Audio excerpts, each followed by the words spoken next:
Značka Marni prichádza na Slovensko prostredníctvom H&M. Vybrala si už aj ty niečo? Ja som si veľa vecí vybrala, úžasne sa mi páčia. Ktorý je tvoj najobľúbenejší kúsok z tejto kolekcie a čo by si odporúčila ľuďom, aby si určite kúpili?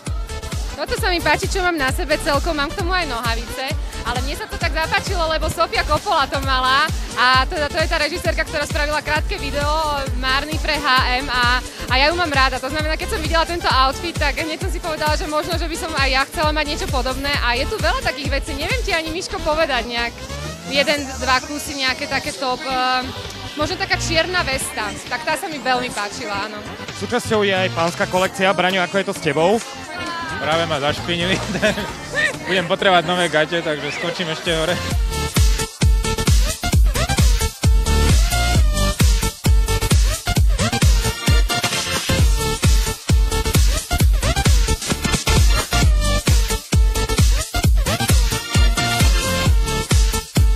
Kolekcia Marni et H&M je samozrejme nielen o oblečení, ale aj o doplnkoch.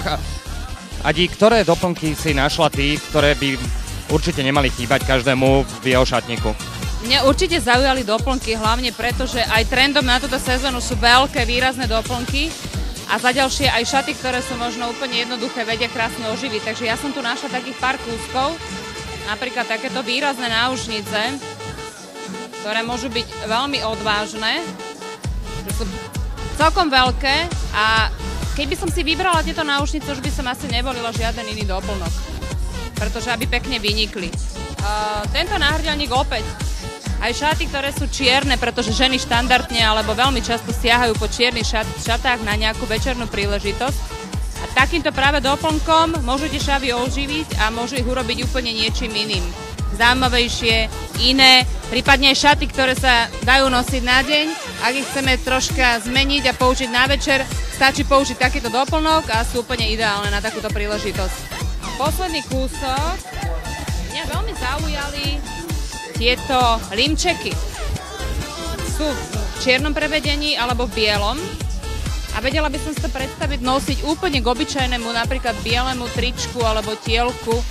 Miesto nejakého náhrdelníka to dať a opäť žena alebo dievča môže byť veľmi šik. Stačí k tomu nejaké rifle, aj tenisky a bude to vyzerať veľmi, veľmi dobre.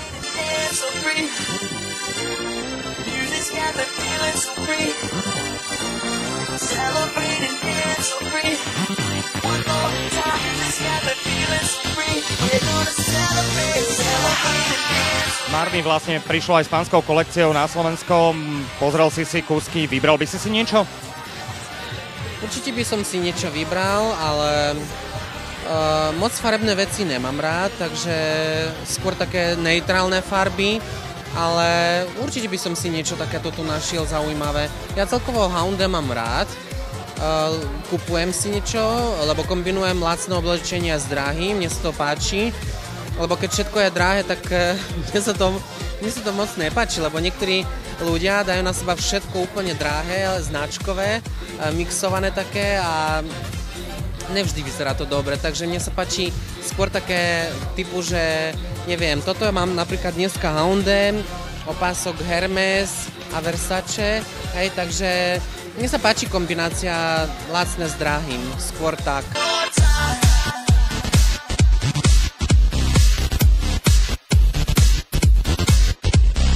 Značka Marni prišla na Slovensko, aký je tvoj vzťah? Niekoľkokrát som si objednávala ich šaty, ale vždy mi boli veľké, takže som ich vždy musela vrátiť. Ako ten originál Marni. Lebo Marni je známy tým, že majú tie veci také dosť voľné a široké, ale tieto sú veľmi dobré. Objavila si tu nejaký kúsok, ktorý určite nebude chýbať v tvojej skrini? Tak v mojej skrini už nechýba tento kabát, tento nádherný šperk a pod tým mám také šaty. A nesem si tuto aj s kamarátom Miloškom, tento vychýrený golierik, ktorý myslím si, že dnes si tu ukoristilo veľa ľudí. Flitrovaný golierik. A ešte sa popozerám, ešte určite niečo nájdem. V akých kúskoch oblečenia ty ulietávaš v tejto sezóne? Túto sezónu?